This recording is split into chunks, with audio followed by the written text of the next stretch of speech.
G'day all. On the bench today I'm going to show you how to hopefully unstick a meter. This is off a Cobra 2000 GTL base station. I'm sure a lot of you would recognise that one.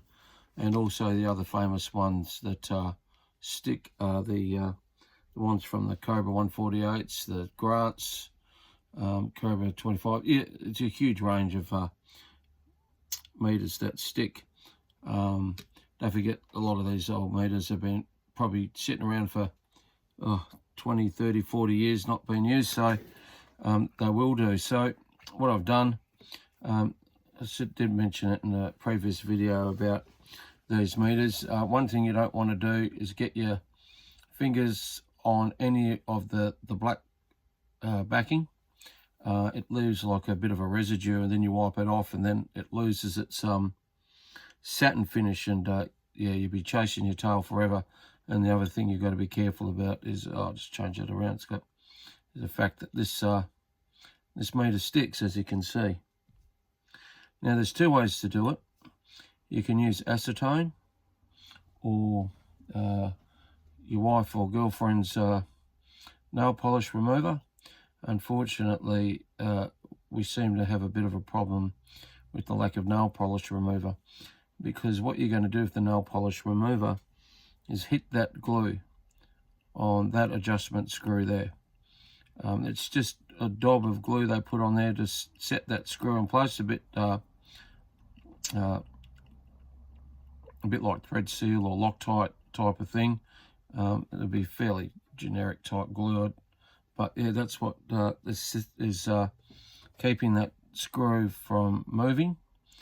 And also the meter, as you can see, it's sort of, yeah, it's stuck. And you've got to be really careful with those meters. There's some components inside here you don't want to start mucking around with. There's a little coiled spring in there, and if you muck around with it too much, yeah, you're gone. You'll end up for a new one. So there's two adjusters on these meters, the one on the back and the one on the front. So the back one here has got sticky tape on it, and you can see that the glue's in there. So what I'm going to try and do very carefully, because I don't have the acetone or the nail polish remover, I'm going to use the soldering iron. Now, as I've said in previous videos, you've got to be really careful and really quick on the soldering iron. You don't want to put too much heat into these things. You're going to cause yourself a whole heap of trouble. So what I generally do, just get it on the edge, hit it just for about 5 seconds, and just quickly move it around. You can see there, I don't know if you can see that, we'll bring it up a bit closer, sorry about that. The glue will melt. So yeah, just hit it pretty quick, like so. And yeah, I can smell the glue melting, and with one of these tiny little screwdrivers, hopefully the set screw will move. Hopefully. These are a pain in the bum to move, and no, it's not going to move at all. What a bummer. Yeah. There's another way you can do it. You can just take the tension off. Yeah, so as I said, you got to be really careful. So this meter is probably a little bit better now, but still not moving. If I try that again, you'll see that if I take the tension off, it moves straight away, but you've got to be really careful. That little set screw, which is an absolute bugger to get to with a screwdriver, because they had really tiny little screwdrivers, and I'll just try it again.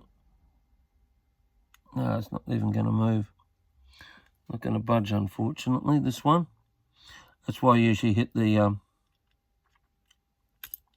got to be careful there, hit it with the acetone. I probably haven't got the right screwdriver for the job. Yeah, no, it's not moving. So what I might do quickly is just hit it again. Get the soldering iron. Doesn't take much for the glue to melt. Give it a quick a quick hit, give it a bit longer, got to be careful. Well, soldering iron set on about, I've got, what have I got, 770 degrees Fahrenheit or 410, it's up fairly high. So we'll just try that again. That set screw's not going to move. Okay, so what we'll do, we'll move around to the back one. And the set screw's in there. Sorry about that, fairly deep. As I said before, there's sticky tape there. I'm just going to leave it on. And I'm just going to virtually do the same process.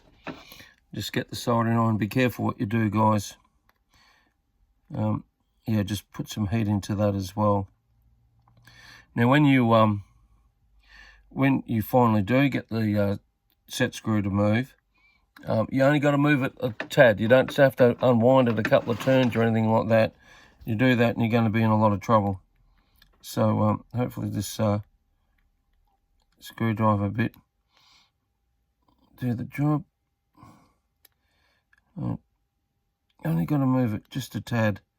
Just got to release the tension off that needle movement. And don't forget the adjuster's also the adjusting to set the needle in its right space. So let's do this again. You got to be real careful. This is real finicky, and always use the plastic. Yeah, so not too bad. Moving a bit better. Yeah, I can see that little set screw there. It's on. Yeah, the minute I release the tension on that, the minute I release the tension on there, it moves straight away. But I don't want to do that as such. That piece of metal there's fairly thick. It's probably about 1 mil. So I'm going to try something else. Let's see if it works. I've got to be really careful how I do this. I'm just going to get that off there and such. In a moment, trusty old pair of needle nose pliers. I don't recommend you do this because I don't know if it's going to work. If I bugger up this needle, oh well, I've got brand new ones. I'm not particularly worried about it. But you've got to experiment a bit and figure out whatever works. I don't want to put too much heat into the needle. Well, bingo, there you go, straight away. So there's another way. I haven't even tried that before, and that's freed that needle up perfectly now. Yeah, that's going to work, and it's probably where it needs to be. Yeah, it's spot on. So there you go. There's another way to do it. Yeah, you just got to sort of release it. I can't show you exactly the movement inside. It's like a bloody switch watch in there. There's some rather finicky little parts in there, and God knows the person who was putting all of these together, or people, had some patience. But there you go. I've freed that meter. It's ready to be put back on. I've cleaned the lens, and I just put these. I just put these on straight away. These Perspex covers.